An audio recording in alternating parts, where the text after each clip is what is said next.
thank you all for being here. I know we've had a long day, a long evening, so I want to thank you for joining me after both a long day and a long night. Over the last several weeks, voters all across our state and across the political spectrum proudly participate in our democracy. Whether they chose to vote from home, vote early in person, or vote yesterday in their local precinct, over 5.5 million Michiganders exercised their most sacred right, the right to select our leaders by voting in free and fair elections. I'm immensely grateful for the thousands of poll workers, challengers, observers, everyone who came together, along with our 1,520 local clerks and 83 county clerks, to ensure that our election yesterday and throughout the month proceeded smoothly, peacefully, and without any significant or widespread disruptions. Years of planning went into ensuring we could protect every voter and every election official in this election, and I'm pleased to report that the preparation we endured led to a successful 2024 election. I'm also grateful to the voters of Michigan who once again, for the third straight election cycle, turned out in record numbers to have their voice heard and to help define our collective future. Whether they chose to be among the 2.2 million who voted from home, the 1.2 million who voted early in person, or the over 2 million who voted in person yesterday, Michiganders were able to cast their ballots safely, securely, and conveniently.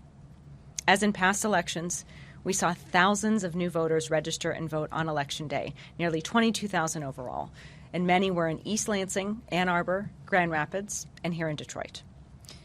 These numbers were the result of voter education efforts and programs we implemented along with partners in the business community, the faith community, and many others throughout the state who helped every citizen have rightly placed faith in participating in our elections. So I'm glad to see that work pay off. Reports from our team members all across the state yesterday showed things that were incredible. When there were issues that emerged, they were resolved quickly, and voters who needed assistance were directed to where they could receive it quickly and efficiently. Polling places were relatively calm and clean, and all that said, yesterday went very smoothly, but it was not without incident. We are aware of non-credible bomb threats that targeted some polling locations in Washtenaw, Wayne, Genesee, and Saginaw counties. The FBI has issued statements officially confirming that those were tied to Russia.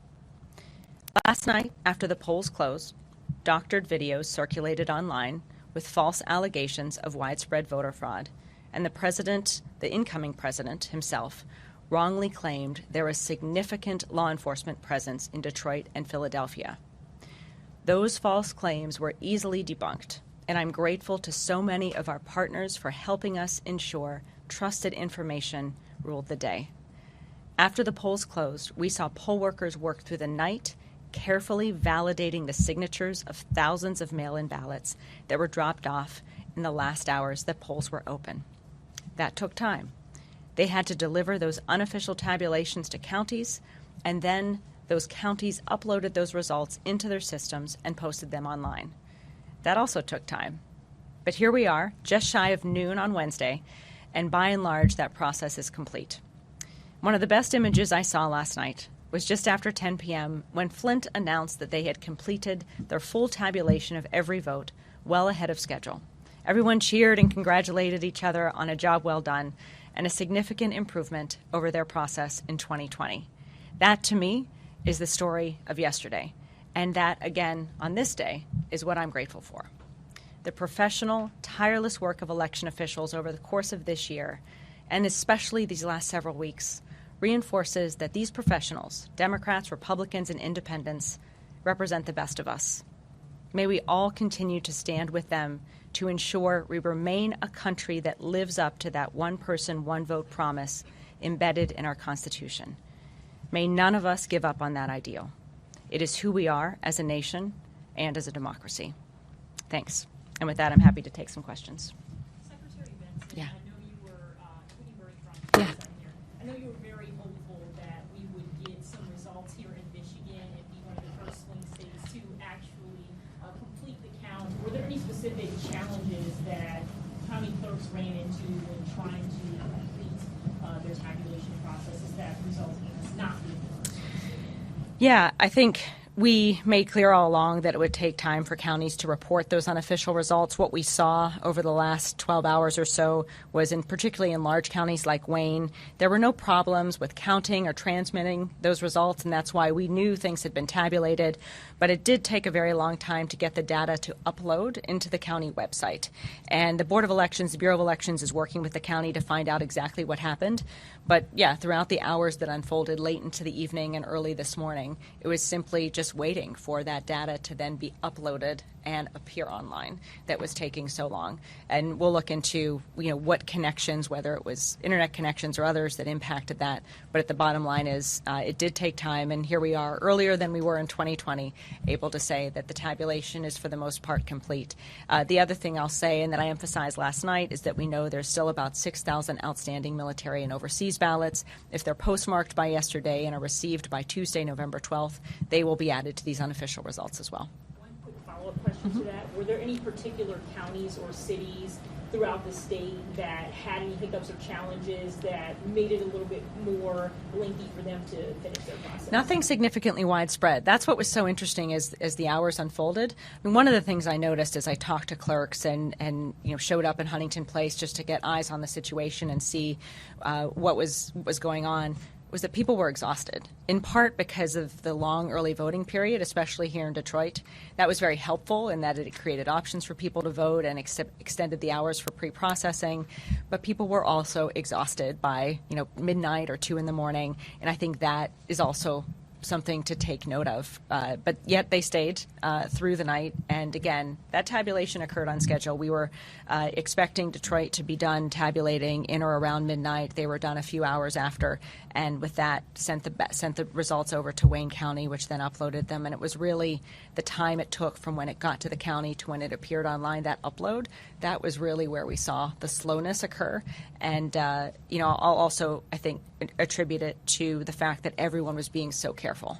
We knew the immense scrutiny that this process was under, and I think everyone was very much on edge and just trying to make sure they did everything right, as they all, of course, did.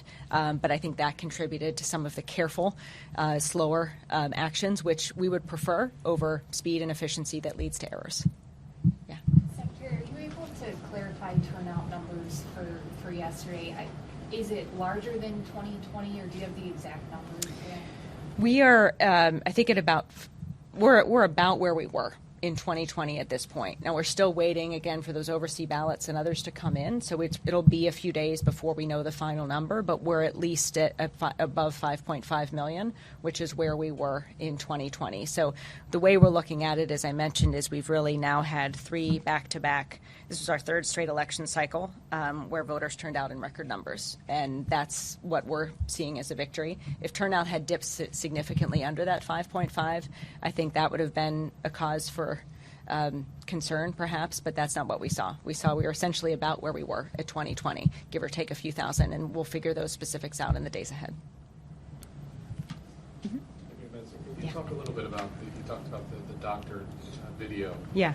How you knew it was doctored, how you processed that, and then how you ultimately responded to it. And then second part, somewhat related, former president comes up with that to his social post. What do you think he was trying to do, and then how you sort of processed that and then responded to it? Yeah, to the latter point, the former president saying there was a significant law enforcement present in Detroit and Philadelphia. I was grateful that DPD quickly debunked that, as well as our office, and said quite clearly that everything was calm and smooth, and to the extent that law enforcement were showing up as partners, it was simply that. There was no indication of anything arising. The second, with regards to the video, I learned of quickly or shortly after midnight. One view of the video was very clearly wasn't recorded in Detroit. I think anyone who actually lives in Detroit would recognize that it wasn't, was clearly not an accurate portrayal of reality. And I think that enabled us to work with the media to quickly debunk it. What both of those things said to me, though, however, is that I imagine, I don't have any data to suggest it, but I worry and imagine that there was much more planned to drop, potentially, to kind of create confusion and chaos in the hours following the election in an effort to potentially lay seeds to challenge results in the future. And we, of course, didn't see that play out, but the way in which and the timing in which both of those things occurred seemed more aligned with what we had seen in 2020, which were seeds beginning to be planted to potentially allow for or lead to challenging of results, or at the very least, false rumors to be spread, creating anger about the results. If those who were behind the video wanted to fan those flames anymore. And on the bomb threats, can you elaborate on the Russian connection you cited?